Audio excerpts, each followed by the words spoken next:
শান্তির বাজারে আমাদের একটা প্রতিনিধি দল ভিজিটের জন্য গিয়েছিলেন। তার পেছনে মূল কারণ গত 5ই মে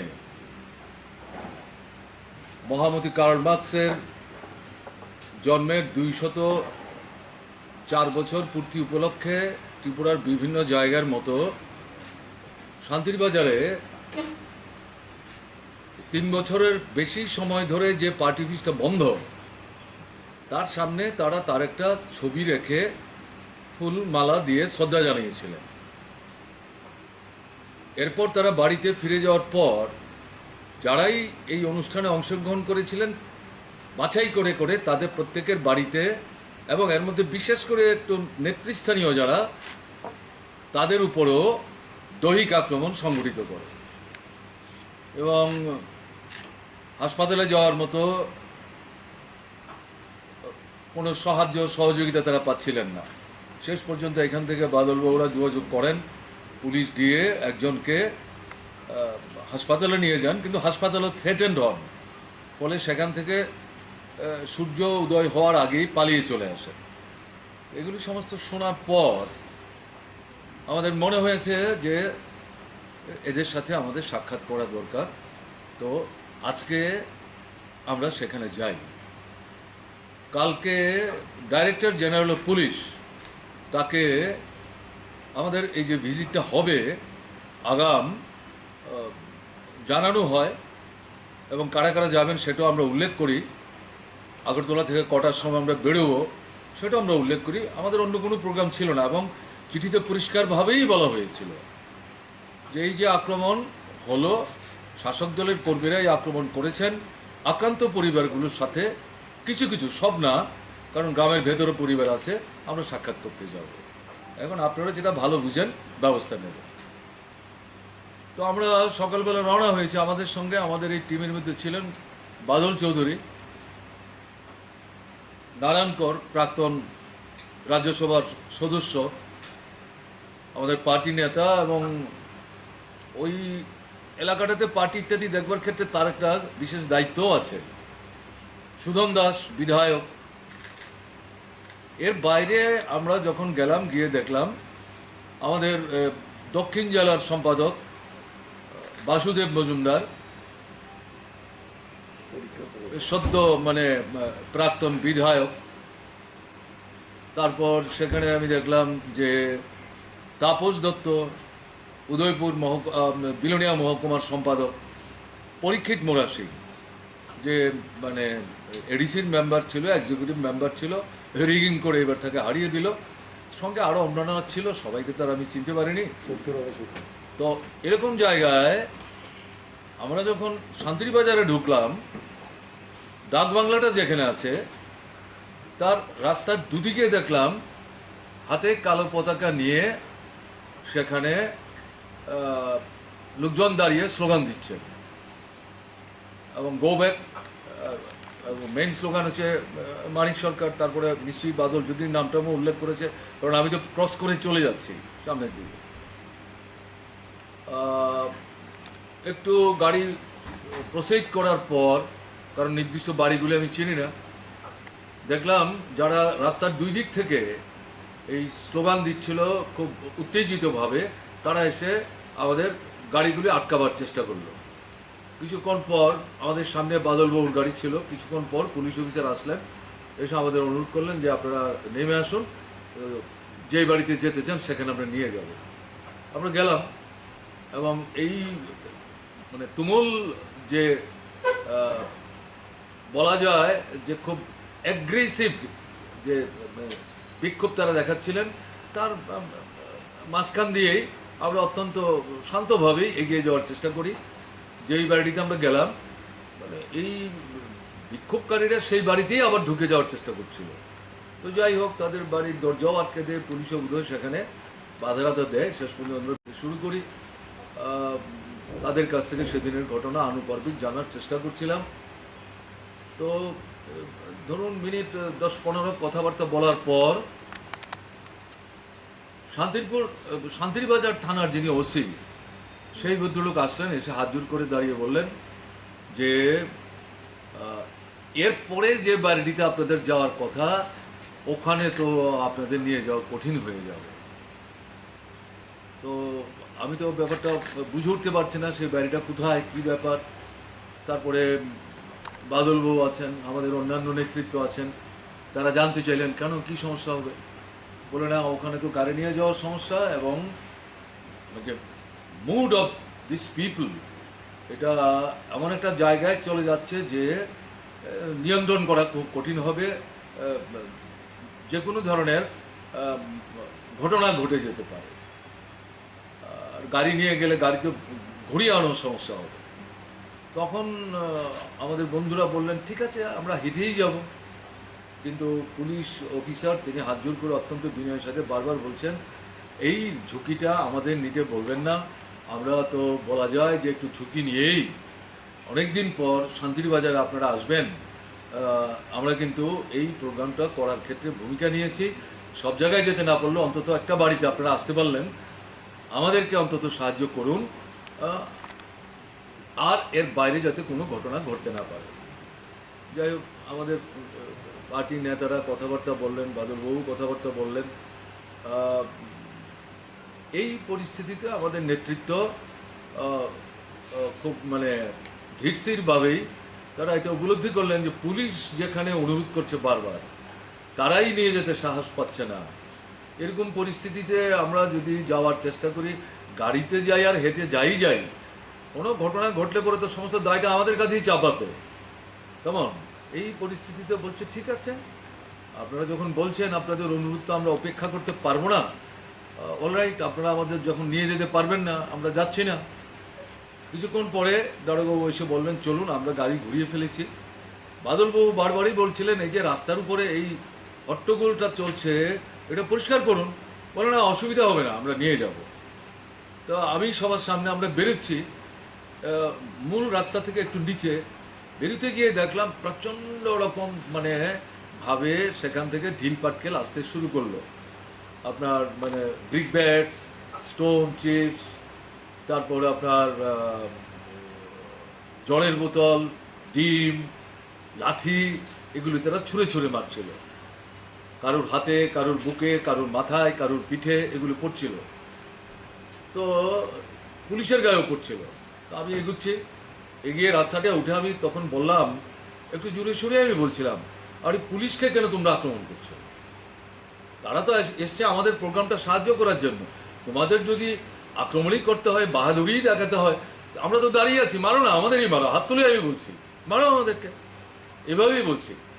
তো কিন্তু পুলিশ অফিসাররা আমাদের সামনে দাঁড়িয়ে বলে না স্যার এখানে আর দাঁড়াবেন না।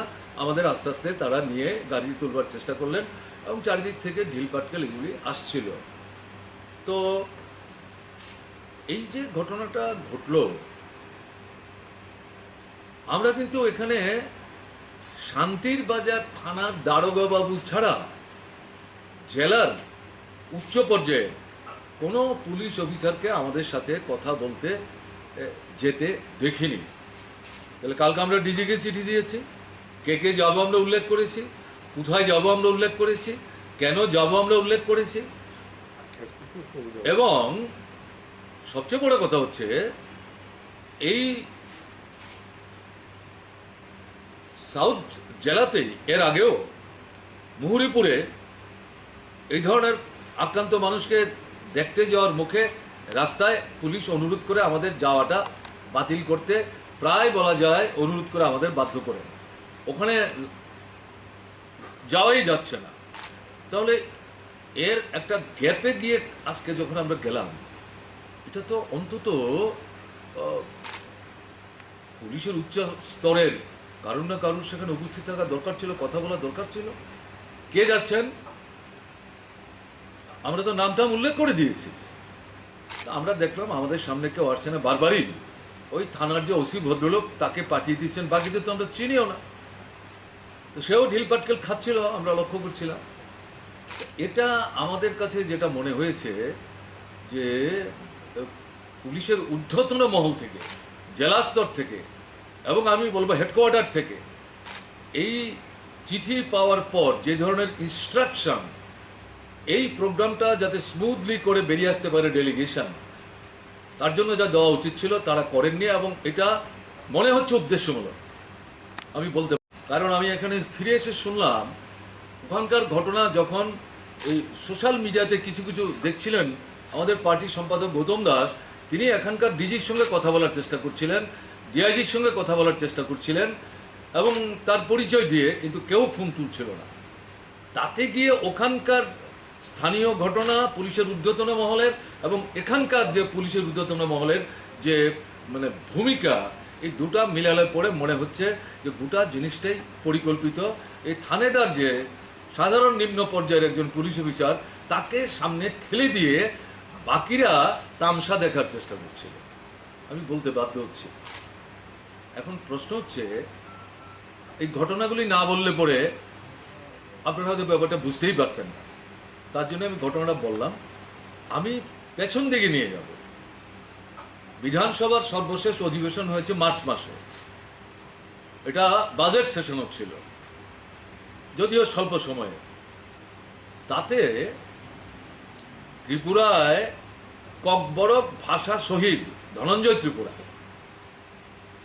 তিনি যে জুলাইবাড়িতে খুন হয়েছিলেন পুলিশের গুলিতে কংগ্রেস শাসনে, প্রত্যেক বছর সেই দিনটিতে তাকে শ্রদ্ধা জানিয়ে শহীদ দিবস পালন করা হয়।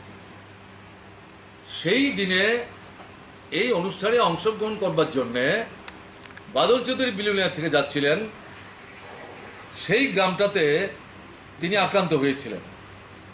তার উপরে একটা রেফারেন্স বিধানসভার মধ্যে আনা হয়েছিল। সেই রেফারেন্সের পরিপ্রেক্ষিতে মুখ্যমন্ত্রী একটা স্টেটমেন্ট দিয়েছিলেন যে না না, এটা তো ঠিক না। আমাদের বিধায়করা জানতে চাইছিলেন বিষয়টা কি হচ্ছে। আমরা বিধায়ক আমাদের নিজেদের নির্বাচিত এলাকায় যেতে পারছি না। আমরা কি শুধু আমাদের নিজেদের বিধানসভা এলাকার প্রতিনিধি? ত্রিপুরার অন্যান্য মানুষ যারা সমস্যায় পড়েন, তাদের সুখে দুঃখে বিপদে আপদে তাদের কাছে তো আমাদের যেতে হবে। তা আমরা দেখছি আমাদের কাউকে যেতেই দিচ্ছেন না আপনারা। আক্রান্ত হচ্ছি আমরা, প্রতিরুদ্ধ হচ্ছি আমরা, দৈহিকভাবে নির্যাতিত হয়েছেন আমাদের বিধায়করা। কী চলছে? এটাই চলবে কিনা? মুখ্যমন্ত্রী দাঁড়িয়ে বিধানসভায় স্টেটমেন্ট করলেন যে না না, কোনো মতে এটাকে সমর্থন করি না, এটা নিন্দনীয়। এবং বিধায়করা, এবং শুধু বিধায়ক না, সব দলের লোকরা, শুধু তাদের বিধানসভা কেন, ত্রিপুরার সব জায়গায় যাবেন, এই বাধা দেওয়ার বিষয়টাকে আমরা সমর্থন করি না। এটা কোনো মতেই আমরা মেনে নেব না। এটা যাতে না হয় আমরা দেখব। এই স্টেটমেন্ট কিন্তু উনি করলেন। পরবর্তী সময়ে বিধানসভার চত্বরে আপনাদের মতো সাংবাদিক বন্ধুরা আমাকে প্রশ্ন করেছিলেন, এই যে মুখ্যমন্ত্রী বললেন, এই সম্পর্কে আপনার বক্তব্য কী? আমি বললাম অভিনন্দন জানাচ্ছি তাকে, কিন্তু তার যে এই বিবৃতি, তার যে এই প্রতিশ্রুতি এবং তার যে এই নিন্দাবাদ, তার মানে তার দলের লোকদের বিরুদ্ধে, দলের তো সবাই এই কাজগুলি করছে, ঘটনা তা না, একটা ছোট্ট অংশ। এর পরিপ্রেক্ষিতে ভবিষ্যৎ দিনে যেভাবে আমাদের মুভ করার ক্ষেত্রে তিনি বললেন কোনো অসুবিধা হবে না, এটা দিন না গেলে বাস্তবের মাটিতে কি ঘটছে না দেখা পর্যন্ত চট করে আগাম কিছু মন্তব্য করা ঠিক হবে না। তাহলে এই স্টেটমেন্টের সঙ্গে মিলিয়ে আজকের যে ঘটনা, আমি অনুরোধ করব সাংবাদিক বন্ধুদেরকে যে আপনারা বুঝবার চেষ্টা করুন। সেদিন যে কথা আমি বলবার চেষ্টা করেছিলাম, তার ভেতরে যে মানে কারণ ছিল, আজকের ঘটনা কিন্তু তা পরিষ্কার হয়ে গেল। এখন সাংবাদিক বন্ধুরা কেউ কেউ সেখানে যে বাড়িটিতে গিয়ে কথা বলছিলাম, ওখানে ঢুকে আমাদের সঙ্গে কথা বলতে চাইছিল। আপনাদের এখানে এসে কথা বলবো এর জন্য মানসিকভাবে প্রস্তুত ছিলাম না। এখানে আসার পর আমাদের বন্ধুরাও বললেন যে সাংবাদিকরা এখানে যারা আছেন তারা তো জানতে চাইবেন, আপনারা যেহেতু ফিরে এসছেন বোধহয় তাদের সাথে কথা বলা উচিত হবে। তাই আপনাদের সাথে মিললাম। ওখানে আমি যা বলেছি এখানে আমি তাই বলবার চেষ্টা করছি। এটা কি হচ্ছে? এটা হচ্ছে বিজেপি দলের মধ্যে কমিউনিস্ট ভীতি এমনভাবে ঢুকেছে, তার থেকে আত্মরক্ষার জন্যে তারা এই সন্ত্রাসের পথ দিনের পর দিন বাড়িয়ে চলেছে। বিশেষ করে আমরা যেটা দেখছি, গত এডিসি নির্বাচনে তাদের ভরাডুবি এবং সাম্প্রতিক অতীতে ভারতবর্ষের 5টা মানে বড় ছোট রাজ্য, তাতে যে বিধানসভার নির্বাচন তাতে যে তাদের ভরাডুবি, আসাম বাদ দিলে পর, এরা বুঝতে পারছে যে পায়ের তলার মাটি সরে যাচ্ছে জাতীয় স্তরে এবং ত্রিপুরায়। আর কমিউনিস্টরা তারা যেই ধাতুতে গড়া সমস্যাপীড়িত মানুষ, তাদের থেকে তাদের আলাদা করা যাবে না, তাদের সঙ্গে তারা যোগাযোগ রাখবে, তাদের সমস্যা নিয়ে ভাববে, চিন্তা করবে, তাদের মোবিলাইজ করে রাস্তায় তারা আছে, রাস্তায় তারা থাকবে, তাদেরকে প্রতিহত করা যাবে না। এরকম একটা জায়গায় নিজেদের এই যে শাসন ব্যবস্থা, শাসনের নামে যে লুটের রাজত্ব চলছে, এই রাজত্ব অব্যাহত রাখবার জন্যে এই সন্ত্রাসের পথ তারা বাছাই করে নিচ্ছেন। গত কয়েকদিন যাবৎ খুব পরিকল্পিত সমস্ত ঘটনাগুলি ঘটছে যে আবার নতুন করে মার্ক্সবাদী কমিউনিস্ট পার্টির অফিস বছরের পর বছর যেগুলি বন্ধ ছিল, এই গত 3 বছর যাবৎ খোলা যায় না, সেগুলো ভেঙে ঢুকছে, আগুন দিয়ে আবার পুরাচ্ছে। 7বার 8বার যে অফিস বাড়ি আক্রান্ত হয়েছে, 3বার 4বার যে অফিস বাড়ি আক্রান্ত হয়েছে, সেইগুলো আবার নতুন করে আক্রমণ করছে, আগুন দিয়ে পুড়িয়ে দিচ্ছে, লুটপাট করছে, এবং এই সঙ্গে সঙ্গে এই দৈহিক আক্রমণ বাড়ছে। কাজেই এগুলো আপনা আপনি হচ্ছে স্বতঃস্ফূর্তভাবে তাদের কিছু মানে উচ্ছৃঙ্খল সমর্থক করছে। এভাবে বললে তো ব্যাপারটা আমরা গ্রহণ করতে রাজি না। এটা রাজ্যের যে কেন্দ্রীয় নেতৃত্ব, সর্বভারতীয় নেতৃত্বের কি ভূমিকা আছে সেটা চট করে আমি বলতে যাচ্ছি না। এদের মদত ছাড়া, এদের অনুমতি ছাড়া এই সমস্ত কাণ্ড কারখানা ঘটতে পারে, হতে পারে, যেটা চলছে, এটা বিশ্বাস করা কিন্তু খুব কঠিন। তো আমি সেখানেও বলছিলাম, আজকেও যেটা বলছি, মানুষের যে স্মরণের যে ভাণ্ডার, স্মরণ শক্তির যে ভাণ্ডার, তাতে কিন্তু এই ঘটনাগুলো জমছে, স্তূপীকৃত হচ্ছে। মানুষ এগুলো ভুলে যাবেন মনে করার কিন্তু কোনো কারণ নেই। ইতিহাসের অভিজ্ঞতা, মানুষ এগুলি ভুলে যায় না, ভুলে যেতে পারে না। এটা আমি সেখানে উল্লেখ করার চেষ্টা করেছি, এবং সেখানেও আমি বলেছি, এখানেও বলবো যে আমাদেরকে যেভাবে আক্রমণ করছেন, তা আমি তো বলেছি, পরিষ্কার বলছি, এখানেও বলছি, ঠিক আছে, আমার রক্তের বিনিময়ে, আমার জীবনের বিনিময়ে যদি ত্রিপুরায় শান্তি পুনঃস্থাপিত হয়, সুস্থিতি পুনঃস্থাপিত হয়, সম্প্রীতি পুনঃস্থাপিত হয়, গণতন্ত্র পুনঃস্থাপিত হয়, আমি অখুশি হব না, আমি সাধুবাদ জানাবো। কিন্তু তারপরেও যেটা বলবো, শান্তি চাই, সুস্থিতি চাই, সম্প্রীতি চাই, গণতন্ত্র চাই। এটা কি হচ্ছে, এটা বন্ধ করা দরকার। কাজেই এই বিষয়গুলো উল্লেখ করলাম। আপনারাও আক্রান্ত হচ্ছেন। আজকেই দৈনিক সংবাদ পত্রিকায় দেখলাম তার সাংবাদিক গতকালকেও আক্রান্ত হয়েছেন।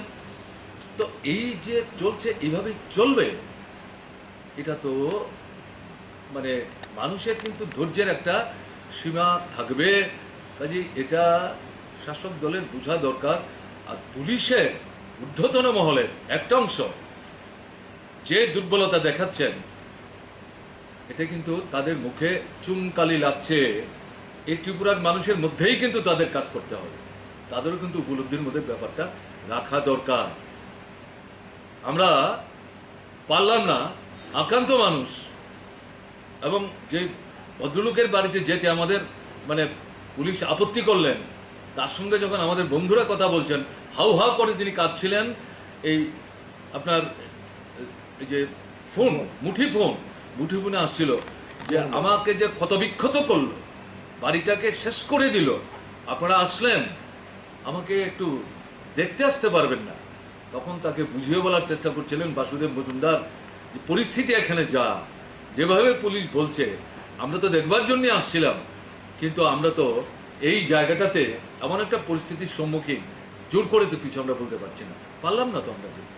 তাহলে কোন রাজত্বে আমরা আছি? এই যে জঙ্গলের শাসন আমরা বলছি, এটা কি শুধুই কথার কথা? এটা শুধু কথার কথা না। এই অবস্থা থেকে বেরোবার জন্য মানুষের কাছে যেটা আমরা বলবো, দল মতের ঊর্ধ্বে উঠে, সময় অনেক গেছে, আর বোধহয় সময় হাতছাড়া করা ঠিক না। প্রতিবাদ সেখানে সম্মিলিতভাবে সমস্ত মানুষের মানে জানানো দরকার, সোচ্চার হওয়া দরকার আছে। এই আমার বক্তব্য, এটাই আপনাদের সংক্ষিপ্ত। আমরা দেখা করতে গেলাম, দেখা করতে যাওয়াটাই অপরাধ। তাদের মারলো, লুট করলো, হাসপাতালে যেতে দিত না, হাসপাতালে চিকিৎসা করতেও তারা নিরাপত্তা বোধ করলো না। এই পরিস্থিতিতে আমরা যেতে চাইলাম, এটাই আমাদের অপরাধ। কেন গেলাম? তারা যা খুশি তা করবে, এর বিরুদ্ধে খোঁজ খবর